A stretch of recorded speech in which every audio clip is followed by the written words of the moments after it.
Okay, I'm going to keep it in the AFC South and go with CJ Stroud, who might be the only rookie in the league people are more excited about right now than Anthony Richardson.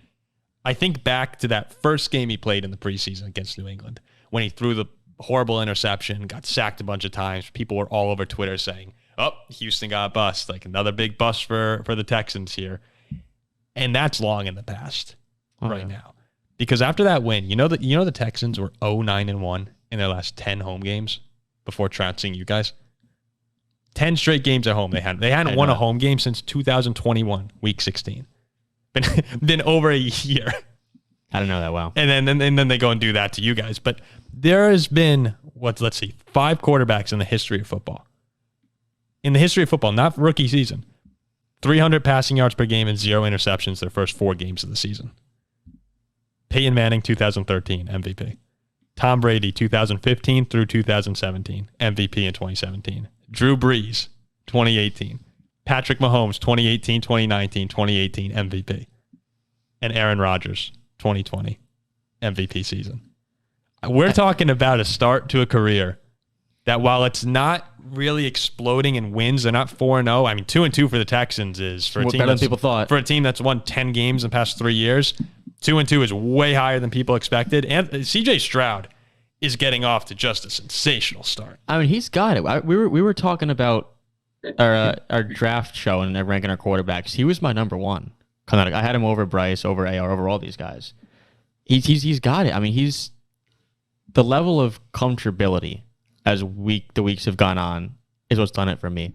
That's the first half, 3 quarters against Baltimore. He was shaky, and I'm fine for good reason. His first start on the road, whatever. But he's come back and he's looked amazing. On deep ball accuracy is great.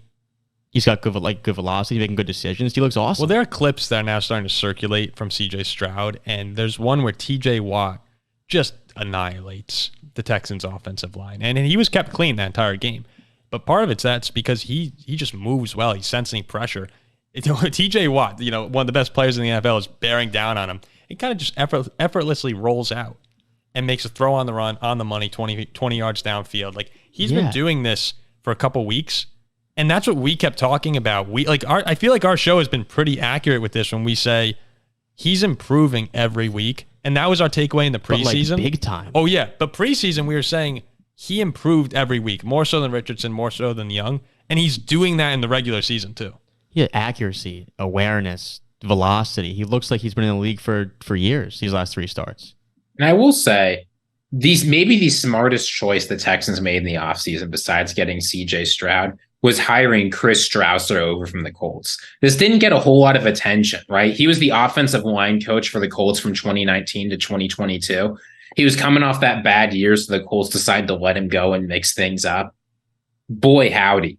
That does not seem like a good decision looking at it now. Shows boy howdy. We needed boy howdy. That's Ziggy's catchphase. I don't quite know how that became the catchphrase, well, but I've never heard look. anyone say boy howdy. Google it. Boy howdy's a phrase. I didn't even come up with it. But look. Where are they? In Virginia? It's a Southern thing, yeah. Boy but howdy. Look, we can stop talking about the things I say and say this. Look, the Texans' offensive line has been ravaged, right? Besides like Shaq Mason, who's maybe the best right guard in the entire league, starters are just cycling in and out of that offensive line. And they've done a decent job protecting CJ Stroud. There's been a good scheme. There's been good performance. And Stroud, when the protection has fallen apart, has sort of taken advantage of. He's made up for those mistakes. So he's taking advantage of the good protection, making it work when the protection's not good. 0 interceptions. Like, he just doesn't look like a rookie out there. Yeah. You very rarely see rookies. Yeah. No, go ahead. Finish your thought. Sorry. You don't see rookies not throw interceptions. You don't see them not make bad throws. You don't see them not have turnovers. Yeah, his 151 pass attempts is the 3rd most from a rookie ever without throwing an interception, behind only Dak and your boy Tua, Zach. Like, I mean, another stat here that Texans fans will love: 1,221 pass yards, 2nd most by a player in his first 4 games in NFL history, behind Cam Newton. Like, we're actually talking about a historic start to a career. And it doesn't feel that way maybe because the Texans are just now kind of coming on over the past 2 weeks. Weeks 1, 2 were fairly forgettable.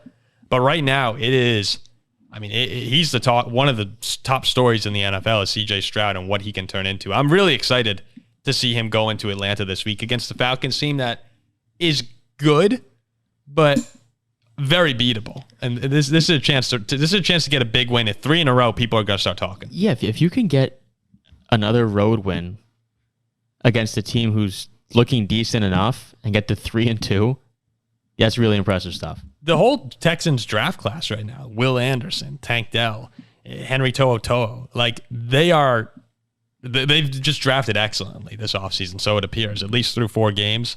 I'm going to give him an A. That's the grade that I'm going to go with for CJ Stroud. An A. Not A+, look, when you talk about these starts, it's hard not to say A+, but I'm going to go with an A. I mean, if he had won in Baltimore, it's an A++. If they're 4-0, he's an A+. Yeah, I'd give him an A. Yeah, if CJ Stroud, I agree with you guys, A. If he plays well next week, A+. Like, if he does well against Atlanta, you have to start talking about him as just a straight up top 10 quarterback in the league. Oh, that's unreal. An MVP candidate. He could actually be I know that's a little bit of a stretch for me right now, but all those guys I just mentioned, Manning, MVP, Brady, MVP, Mahomes, Rodgers, the numbers that he has and that are comparable. Like, yeah, I guess CJ Stroud he's probably a top 10 MVP candidate at the moment. Which is crazy to say, but he probably is. Nobody would have thought that through the first 4 weeks. Before we move on to game picks, Ziggy, I'll just ask you, just for fun here. Between Richardson, Love, and Stroud right now, how would you rank them 1 to 3? In terms of let's say, and let's make it even jazzier. Let's say, who would you want for the rest of the season?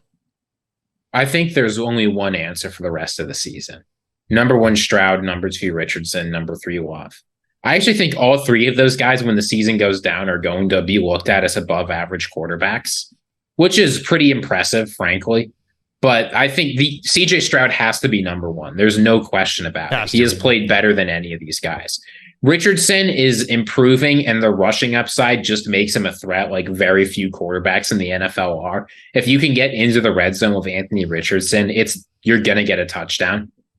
Crazy. And Jordan Love is good, but he hasn't shown enough to me to either make up for how well Stroud has played or the kind of upside Richardson's giving you for the rest of the year. Yeah, I think that's very fair, and I agree with those rankings. I'd probably go Stroud, Love, Richardson. Yeah. Because to me, Richardson probably has a higher ceiling and is probably going to be better than Jordan Love over some time. But I think this season, the floor is just lower for Love, and the bust potential is higher for Richardson. For this year alone. That's probably all I'd base that off of. No, I think both those arguments. Stroud's obviously number 1.